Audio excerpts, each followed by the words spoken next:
This is Mark Bell from SuperTraining Gym. SuperTraining Gym, the strongest gym in the West.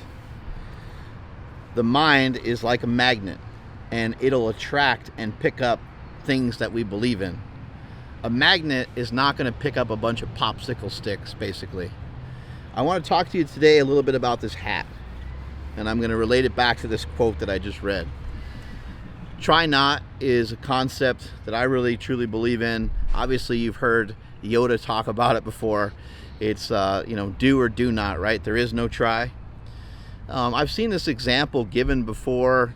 Someone will say, I've seen the example done in seminars, and they'll say, come up here, and they'll have one of the students or one of the people in the seminar say, hey, come up here and try to move this chair. And the person's not sure what anyone's talking about, so they'll just smush the chair a little bit. And the teacher will say, no, that wasn't what I meant. And the next person will come up, and then one person will actually just do it, and they'll actually just move it. And the teacher's whole point is, look, there is no try. You can't try to move it. You either moved the chair or you did not. You either were successful with it or you were not. Everything comes to those who work for it. Every single door for opportunity will open if you're interested enough. But nothing comes to the weak, fainting heart. Nothing at all. So again, this isn't about trying. This is about doing. When you work hard, when you put in the work, other things will just work out because you're putting in the work every single day.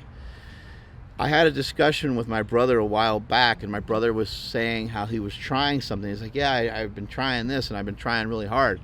And I said, I think that's your problem. I think as soon as you try, you actually mess everything up. And so this idea of doing things, like figuring out a way to do it. The word try is interesting because we can use it in some different fashion. We can use it in some different manners. And I am a big believer in giving a lot of different things a shot to kind of see where you stand and to see what you're capable of and see what you're able to do and see what you're able to handle. But at the same time, the word try, a lot of times it implies that there's going to be an out. A lot of times it implies that if I tell Carlos right here, if I say, hey, I'm going to try this, that means he said, well, Mark didn't say he was going to really do it, He didn't really say he was going to actually get shredded for his birthday. He said he was going to try. So then it holds me less accountable. But if I said, look, dude, December 10th, when I take my shirt off, you're going to be like, holy shit, man, I've never seen you look in shape like that before. There's a big difference between telling someone that you're going to try something versus telling somebody that you're going to do something.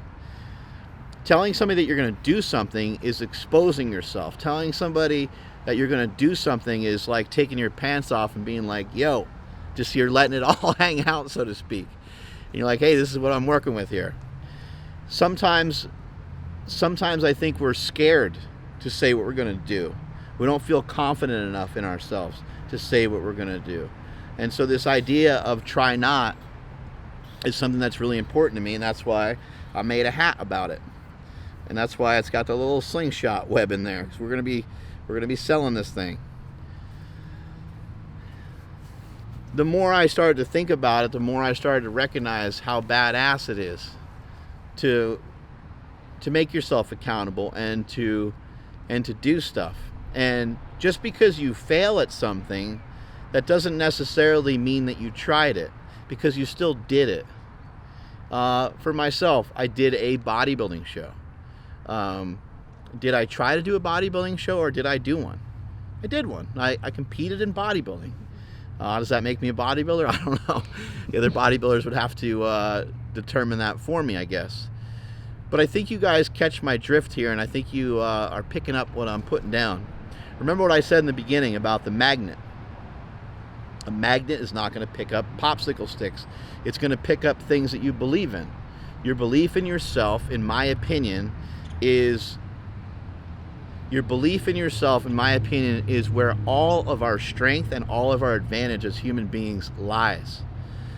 If you think about what separates us out, like I know we think there's so many differences between us. I know that there's so many things that divide us. color, economics, there's all this stuff, right? But we're really so much the same. We all have a mind, we all have a conscious, we all have a subconscious. We're able to think. We are not a zebra. We are not a bird. We don't have to fly south for the winter. We get to decide where we want to fly. We get to decide where we want to drive. We get to decide what our interpretation of YouTube is. I get to decide how I want to teach, how I want to coach, how I want to preach, how I want to get my message across. I get to choose that. These are all choices that I get to make. Why do we have these choices? Where do these things come from? They come from right here. They come from your mind, right? Our mind is what separates us out from all other beings. We all have a mind. We all have some genius inside of us. I think if I was to get up in front of a room and say, who in here thinks they're different from everybody? I think people would be kind of shy about putting their hand up. I know for a fact if I said, hey, who in here feels they're a genius, that probably no one would really. There might be one person in there that's real confident in themselves, or maybe other people would view that person as being cocky. They might put their hand way up high and say, I'm a genius. But let me tell you something, we all have genius inside of us, because we all have a special gift inside of us that we can work on, that we can mold, that we can harvest that, and that can be our crops that we get every year. For me, I've been fortunate to be creative, but I've also been fortunate to really lean into that. And my creativity came in invention. I was able to make an invention. Once I was able to make the invention, I was able to harvest it, and it's some crops that we lay out every single year, and I get a certain amount of reward from those crops because it provides value out to people. You get to be just as creative. No one is holding you back from that. You get to plug your mind into whatever it is that you want to do, and you get to apply it and adjust it towards that, but you don't have to be confined into any sort of box. You don't have to try stuff. You need to do stuff. You need to figure out ways for you to be productive. Remember what I always say about success. Success is not something that you chase. If you chase success, all that's going to happen is you're going to get really tired. And even if you chase it and you end up catching up to some of it, you're not going to get all of it. You're not going to get most of it. Because success is not something that we chase after. Success is something that we attract. And you attract it by being an attractive person. And I don't mean by your looks. I just mean by being an attractive person in terms of how you act, how you treat other people. Do other people want to be around you? Are you cool? You know?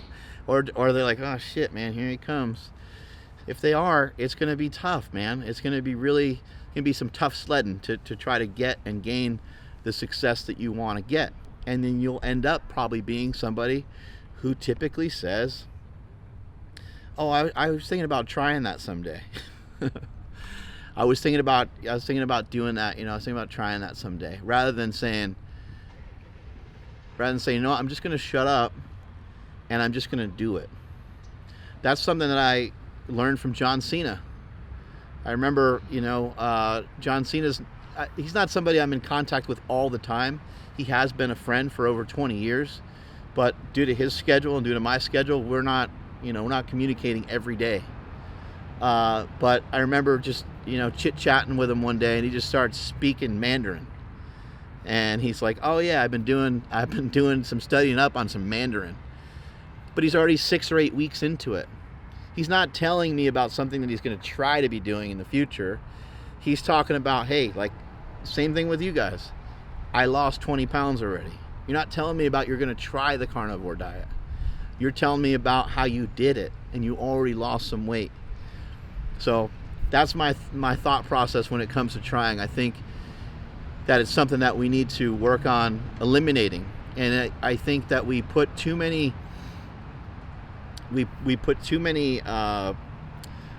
restrictions on our thought. But remember, there are no limits on what you can learn and know.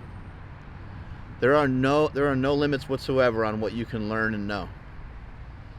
I'll say it again. There are no limits on what you can learn and know. I think that people don't know that. They don't realize that. They maybe don't understand that. The only limit that you have is the limitation that you might have put on yourself. So try not. There is no try. There's only doing. Strength is never a weakness. Weakness is never a strength. Catch you all later.